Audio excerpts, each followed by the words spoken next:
Hi, everybody. Happy Pride Month. Me and Tyler are back with another episode of That's So Gay, where once every 2 or 3 years, we get together on Zoom during Pride Month, pick out a movie nobody talks about or remembers, and talk about why it's so gay.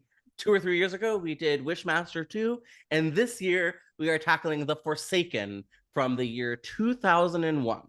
So I'm Josh Korngut. I'm the managing editor here at Dread Central. I also have a podcast called Development Hell. Check it out.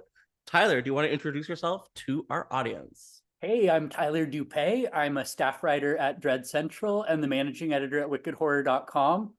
I also have very soon, and on the theme of Pride, as soon as next month, in fact, I have a book coming out that I co-edited called Queer Horror, a film guide. Even more exciting, I covered today's selection for that book. Oh shit. Can people get that anywhere or they're gonna have to go to like a specific site? Well, it's available for special orders through Barnes and Noble. It's available on Amazon. Whoa. And of course it'll be in specialty stores like Dark Delicacies in Burbank and hopefully some independent booksellers, libraries. Yeah, it's coming out via McFarland Publishing, and they have a pretty big footprint. So I'm hopeful that we'll get pretty good retail penetration on it. Are you excited to see your book in a store for the first time? Oh God, yes. It's been I want to say like 7 year process. And it was just like every time we thought that we were done, something else presented itself. We found 100 more, titles that we hadn't covered that, just kind of collectively came together all at once. And, then Sean Abley, my co-editor, and I both proofed the manuscript, end to end, and thought we were done at that point, and then we submitted it to the publisher, and then we got it back for a final pass, and then we found out that we had to index all of the 10,000-ish names included in the book, and it's just been every time that we kind of thought that we were done, there was more to do, but that's not a complaint. It's far better than it would have been if we had thought that we were done when we thought that we were done. So it's not a complaint. It's just it'll be a relief to finally be at the finish line. Well, I am starstruck to be hosting this video with a published author. Very cool, very jealous. I'm excited. But today we're not talking about anything literary. We are talking about a cold, hard movie from the year 2001. This time around, Tyler selected the film. So Tyler, do you want to talk a little bit about why you picked The Forsaken for this episode? There's so many reasons why I picked The Forsaken for this episode. It's the gayest horror movie that I've ever seen that doesn't have any explicitly gay characters in it. There are no there's no romance between the male lead. I think Sean, yeah, Sean. There's no romance between Sean and any women in the film. He has a hardcore bromance with his co-star Nick. Mm-hmm. Uh, and even even the sort of cliche ending, where you would see the male romantic lead, scoop up the female romantic lead and they'd come back together, is effectively recreated between Nick and Sean, even though they're not gay for each other, they say. No. Uh, and they kind of do have a little bit of like a two-dimensional top bottom energy going on, which I find hilarious and cute. So, would it be okay with you if I tried to give everyone like a little bit of a synopsis of this crazy movie that I just watched for the first time? I'd love that. So we have our lead character, Hunky Sean, played by Kerr Smith, who what a gorgeous babe, especially 2001. And he got a job driving or something. Anyways, he has this new job. He's all excited about it. He's really good at it. I believe we are under the impression that he's a very talented young driver. And he takes a week off to go visit his sister for a wedding. And he's on sort of a road trip in his I guess, a Mercedes Benz through the desert, and that's when things get crazy.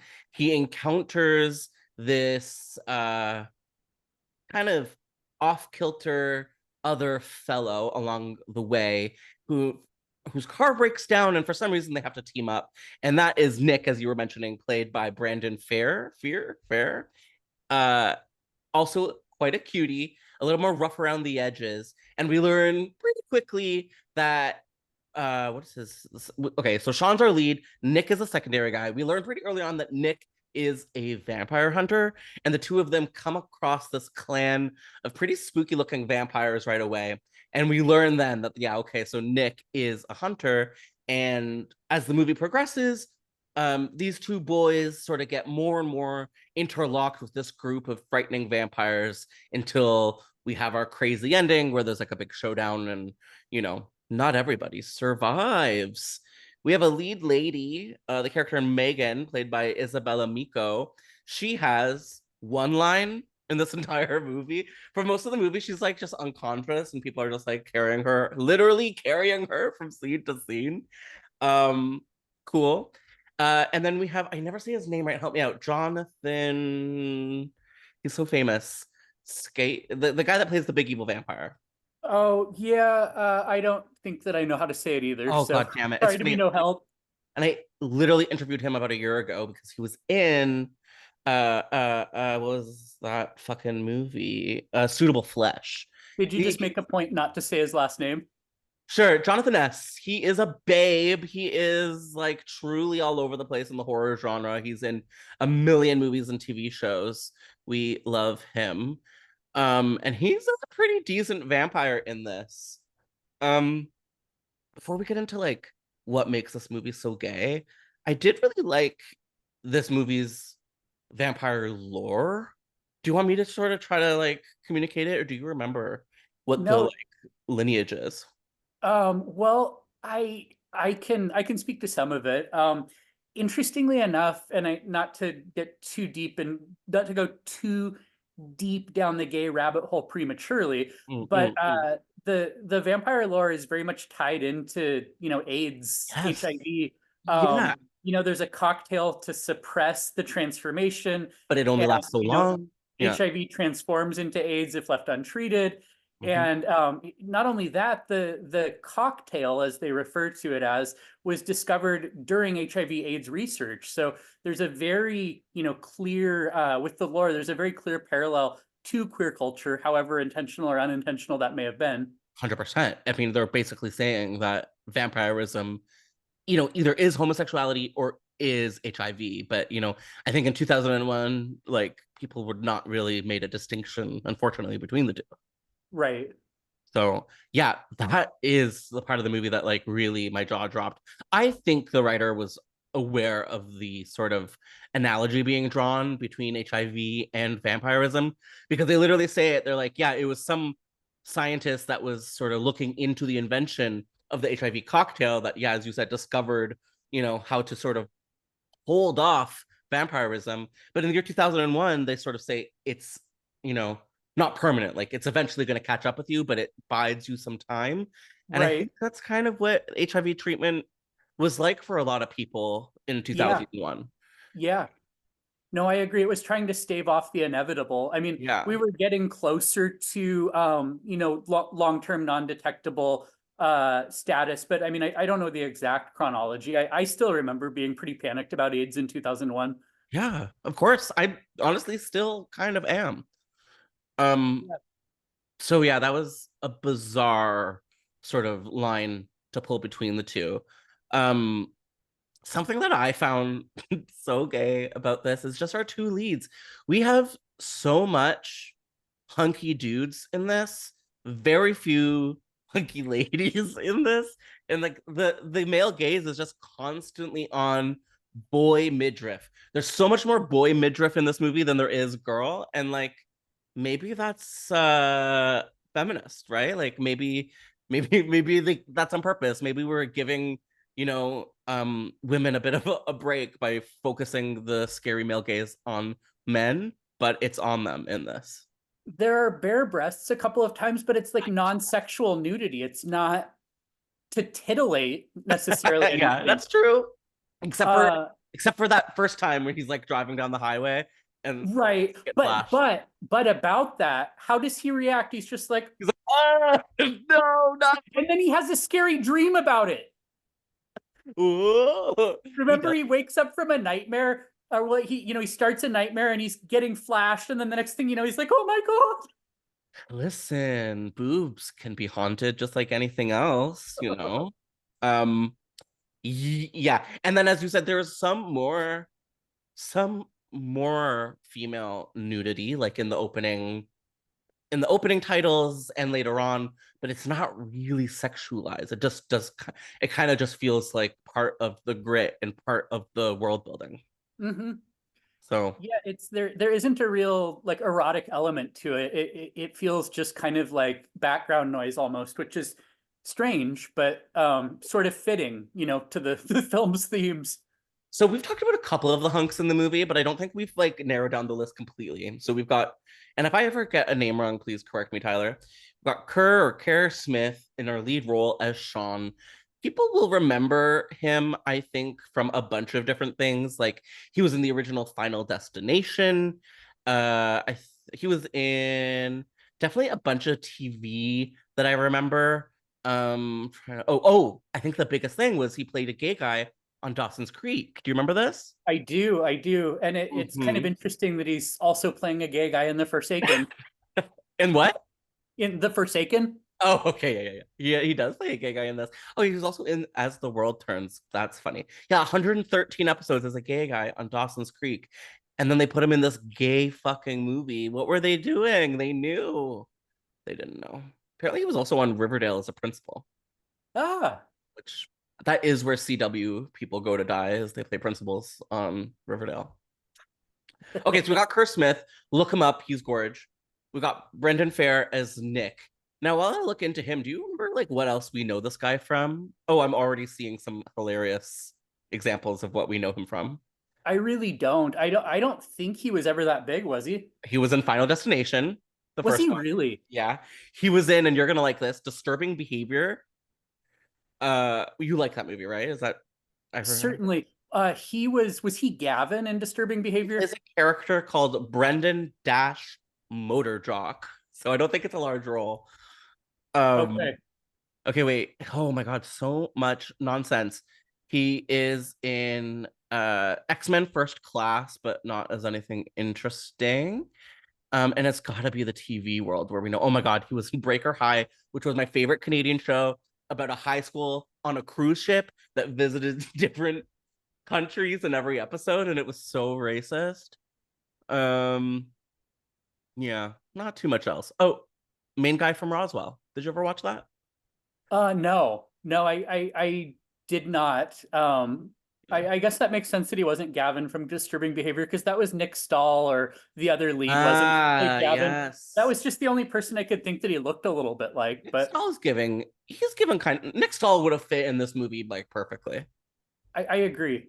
I had a big crush on Nick Stahl. He was in this Canadian kind of like erotic thriller based on Oliver Twist called Twist that took place in like with like Toronto like male escorts or like male prostitutes. Does that sound familiar? Probably Not not. at all. It was good, guys. Look into it. Okay, so Okay. we've got Kerr Smith, we've got Brendan Fehr, we've got Jonathan S as Big Daddy. Come to Vampire. Daddy. He really was, and he's just like so beautiful. His face is just like it looks like he's like carved out of ice or something. He's just like gorgeous. Did you catch that he literally said come to Daddy? No, when? Uh yeah, towards the day now May, I think like sometime in the third act, like when everything was hitting the fan, he literally said come to Daddy. I'm not surprised at all because honestly, he was the gayest character of all. He keeps putting inanimate objects into young men's mouths, like at least twice. There was once a gun, which was like, of course, the most phallic thing you can put in someone's mouth, other than something else. And then, oh yeah, a pair of keys. He's like, go get my car, and instead of like handing him keys, he like puts them in his mouth. And he's like, why? So weird. Speaking of phallic symbols, what about the hotel clerk with the monkey on his shoulder eating a penis popsicle or sucker? And with the most offensive, like gay, like tone in his voice that you could have ever imagined. And it was definitely the same monkey from Friends. Marcel. It was Marcel 100. I would bet my life that that was Marcel. Um, Marcel was working, guys. Uh-huh. Uh-huh. Um, yeah, he was gay for sure, and then he just gets shot, which was very sad. And then there's one other punk that's in this that I want to bring up, which is Simon Rex, um, who plays sort of like the what's the character from Dracula that's sort of his familiar. Oh, Renfield, maybe? Yes, he's kind of Okay. like the Renfield character. They call him the day driver, which is a lot what it sounds like. You know, the human that sort of gets them around when it's sunny out. In Uh, the trunk. yeah.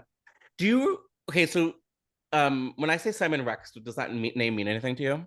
Oh yeah, he had a brief gay porn, well, not really gay, but There you like, go. homoerotic porn stint where he did solo stuff. He did, and Um, it ruined his career. I think. right, but this was after that, I think, because wasn't it in the 90s that he did the I don't know, to be honest with you. I yeah, think that it may have been discovered, and then maybe okay. that. And that ruined his career. Yeah, because I think it flew under the radar at first. I think he did that in the 90s when he was 19, 20, something like that. And then it maybe resurfaced um, at some point and caused a stir.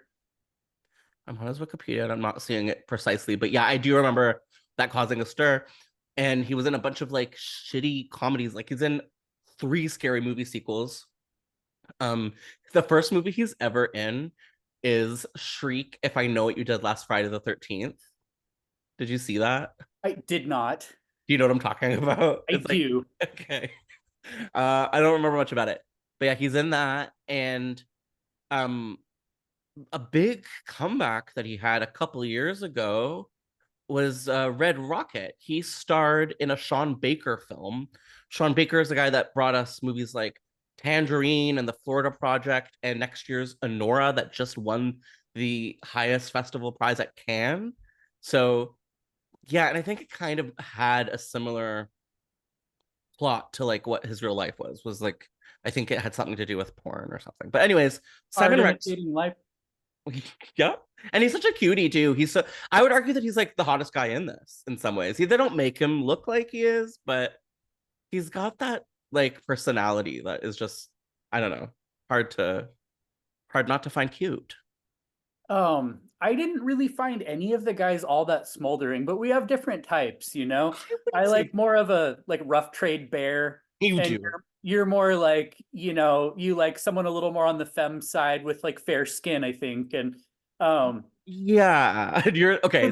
this was more like your cup of tea than mine. I was kind of like, bring on the bears. Like There were no bears. There were no bears. Listen, I think this was like I prefer my boys to look a little more tired, a little more like they used to do drugs, but they're not anymore, you know.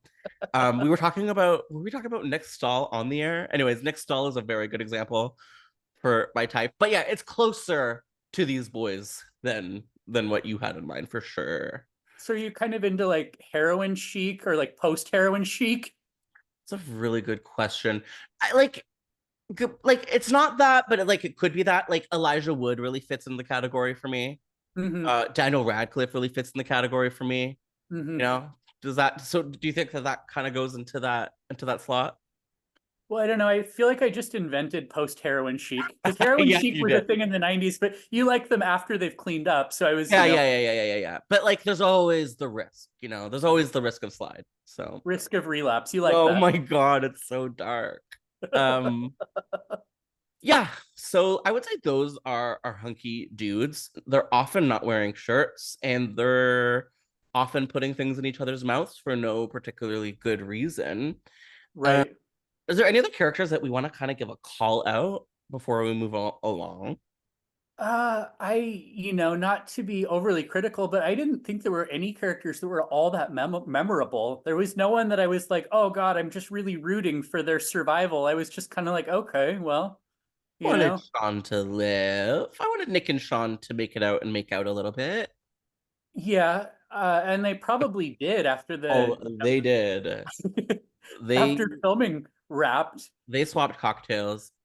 Okay, so there is a character that I like, and her name is Kim, but they spell it Cym, which is also very gay because it looks like cum. Um, so she's I believe the only person of color in this film. Uh, Hmm. I don't know her name. It's Fina Orche, maybe. Hmm. She's a Nigerian actress, and I recognized her right away because she had a pretty memorable stint on Buffy. She played Giles's like British girlfriend on Buffy for a while, and I always thought she was just so like gorgeous and ethereal, and I'd never seen her in anything else, and here she was, not the character treated the best, and well, that's okay. She has She fierce eyes, like ferocious looking eyes, like she could sear you with her oh, eyeballs. and she will, Hmm. and she lives pretty long. Like she lasts longer than most other vampires in this film. So For that era, that's, I suppose, better treatment than was standard, yes. unfortunately. Oh, there were three. I counted three blondes that were just like skewered and eliminated within like half an hour of this film, including Hmm. one that I thought was like the lead. No, not at all. Like the lead vampire lady, gone, eliminated. Boof. Um, yeah. So, do you have any like moments that stand out to you as particularly queer? Yeah, I thought that Kid and Sean looked like they were seriously about to make out near the end when Sean was laying on the floor with blood in his mouth. Like it looked like they were about to have a blood kiss. Not a blood kiss, but a blood kiss for sure. 100%, yes. There was also a moment where these like mean teenagers that are having a party on the beach Hmm. throw beer in the mean vampire's face, and I'm but it gave it gave gay for me. I get that. I get that for sure. The Okay. way it was just kind of squirting everywhere. It was like Uh, whoa, like uh, what is that? And I'm like, is this another on purpose? I don't know. another piece that I picked up on is that Sean and Nick literally argue like a married couple. Here's a quote: "I'm not getting shit until you tell me what's going on."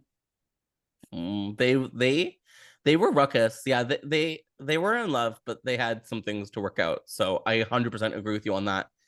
Um, yeah, it was also a vibe throughout the whole thing. But as you brought up early, like what makes it so like inarguably a like gay subtext is the allusion to the HIV cocktail. It's like Mhm. pretty pretty shocking and kind of interesting, but in 2001 it was done probably with ill will, I'm guessing.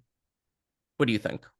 Um, I just don't know. I feel like maybe 15 or 20 years from now there'll be a documentary like Scream Queen, My Nightmare on Elm Street, where we kind of go back and try to figure out what the screenwriter and director were thinking. And who knows? I know it doesn't live in the same infamy as Nightmare 2.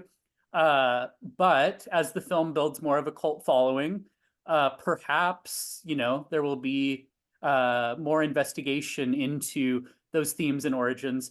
But a couple more things that I thought of that were particularly gay was, do you remember Nick saying he pictures President Clinton's penis? His little red rooster. Yes, thank you. That's exactly what it was. And It was so weird. Yeah, well, more specifically, it was like our stupid generation so fucked. Like sometimes I just like get mad thinking about how Monica Lewinsky made millions of dollars sucking off fucking Bill Clinton. And I was like, I right, don't think that's what happened, but maybe it right, is. right. And just the way that that was worded, I mean, that could have been framed in so many different ways. Like, I get so upset that the president had an affair and, this and that resulted from it. But he's like, I get so upset thinking about Monica Lewinsky sucking on his little red rocket. I mean, it was So very weird. vivid, very specific, very graphic. It was But wild. It was out of pocket, but I have to say, I will never forget it. So but it fits perfectly within, within the film. Like it doesn't feel out of place, even though it would have felt out of place in almost any other movie. Before we move on, I want to just make sure, is there any other homosexual moments that we need to touch base on before I get into my final segment with you? Um, let's see. Homosexual. I Not that I support that kind of thing. Almost. Okay, I'm doing it again. Okay, the fact that the girl had literally no lines was kind of gay to me. It was like, this girl no, does not exist. certainly the female lead had no lines, and there was no love interest Not even an attempt. with either of No, the male leads. which is I, fine. I completely Great. Go, don't do it. Like, yeah, it was weird. And then just one line at the end. She's like, I just want to say thanks, bye. And he's like, okay. but there's no longing looks, no missed connection, no smooches, no, none of the tropes that you expect to see when someone is being bid farewell in a heterosexual would-be union. Not at all. And forgive me if I'm wrong. Did one of them or both of our lead boys still have vampirism as the movie ended? Because they say, the cocktail doesn't, or like what they do to get rid of it is you have to kill the original vampire, which, spoiler alert, they do. But they say it doesn't always work. And Well, Sean's vampirism, I think, was cured, but Nick had a different maker. So right now they have to get they him rode off into the sunset to look for Nick's maker, I believe. out in Denver. We got to have that sequel, The Forsaken: Denver. We need it. Right. Um, that's funny. Which kind of also gives the analogy that like one of them is still hot to trot, if you know what I mean. So Yeah. maybe both of them. So our filmmaker here, Mr. J.S. Cardone, has a pretty illustrious career under his belt, and I just kind of want to go through some of it with you to see if you've seen some of these incredible features. The first thing that comes to mind, he produced in 2005 a movie called Vampires: The Turning. It's the third movie in the John Carpenter vampire series. I did not know there was a third one. Did you? That's not the one with Bon Jovi, is No, it? that's the second one. Okay. Las de las Muertes or something. Okay. Okay. Yeah, I didn't know either. And I like to consider myself a connoisseur of like shitty direct to video sequels specifically. And this I really wish I had known about. And this one they're going kung fu, martial arts, sorry, which is a choice. So yeah, he produced that. He also directed 8mm 2, which I find very exciting. I've never seen 8mm 1, but I feel like I'd like it. I really like it. It's very gritty, very like a very dark turn for Nicolas Cage. The subject matter is pretty disturbing. I mean, it's Yeah, about I've heard. films. I love that. That's But I cool. mean, I really like a dark, gritty thriller, and that's one that I definitely Well, I remember when it came out, I was like not allowed to watch it, which to me to this day is like, ooh, an invitation to watch. absolutely 100%. What else did he direct? So looks like this guy has not really directed anything of true note. But he did write a couple things of note. So he had a run in the late 2000s of writing remakes. So he wrote the Stepfather remake and the Prom Night remake. They're both so bad. It's sweet that he tried. I'll give him that. uh okay, so the Prom Night remake 2008, can we just 1 second talk about it? Sure. It has my favorite jump scare I think ever. Oh, Wow. and Jonathan S is the killer. Really? That's crazy. Okay, And which he I played Kit in The Forsaken, right? he played the evil vampire, yeah. Yeah, Kit. I think Kit is his name. That's so funny. I wonder if that is connected in any way. Could be, could not be. I don't know. Okay, so my favorite jump scare in any horror movie of all time. Have you seen the Prom Night remake? Oh yeah, certainly. I thought it was okay the first time I watched it, and then I think I revisited and I was like, what was I thinking? This is not even a little okay. I remember seeing it in theaters and not it just being like, what? There's a scene where she's like the main girl, Brittany Snow, is in like a hotel room or something, and she's all Hmm. spooked, and she's like backing up, and then she like bumps into a lamp and screams, and that's the jump scare. And my friend, I saw it with my friend Emily, who was using the bathroom. When she came back, I was like, I can never explain to you what you just missed.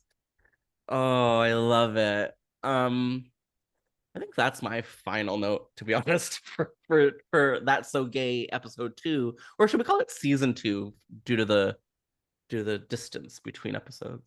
Oh, I like the idea of a season. I mean, a one episode season is kind of bold. Hey, it's like British TV. Yeah, certainly, certainly. Yeah, basically. So, Um, there was there might have there was one thing that we didn't mention though that I think we should. oh my god. And that is when Nick asks Sean what movie trailers are. Oh yeah. There's a point where they're getting to know each other, and he's like, "I'm in the movie biz. Like I cut trailers." And he's like, "What's a trailer?" And he's like, "Coming attractions." It's like, who wrote this and how old was this person? It felt like a very old man wrote this movie. Who doesn't know what a movie trailer is?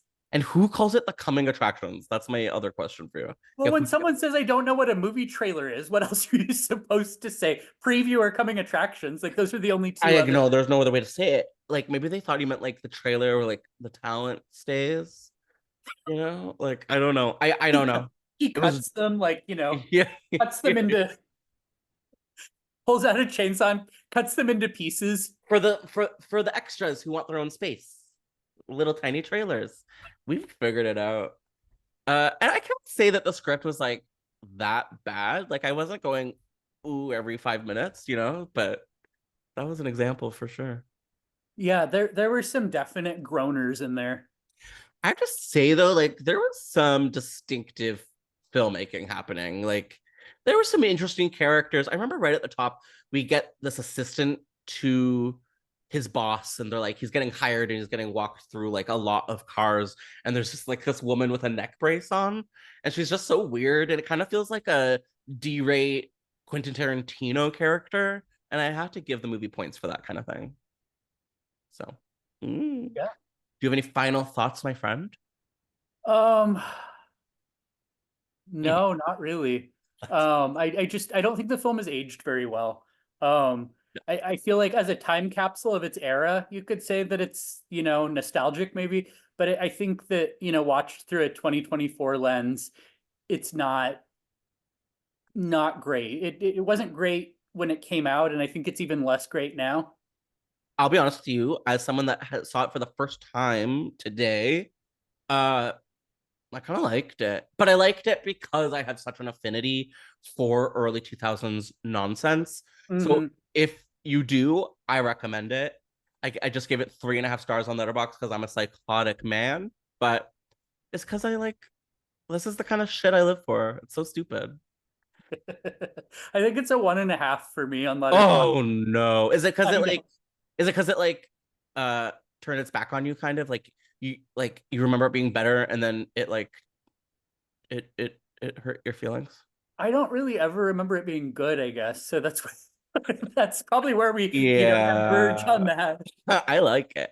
Listen, it's just my favorite kind of movie. Oh, apparently he was influenced by Terrence Malick's Badlands. Hmm. Cute. And Catherine Bigelow's Near Dark. Why not? Okay, well, happy Pride Month, everybody. If you want to check out The Forsaken, I think it's playing for free on Tubi if you're in the States. It is. I paid $5 for it and I have no regrets personally. So thank you, Tyler, for another episode of That's So Gay. Hopefully I see you in 2 years' time. Certainly, I will put on my calendar. Okay. Stay where you are and hit stop.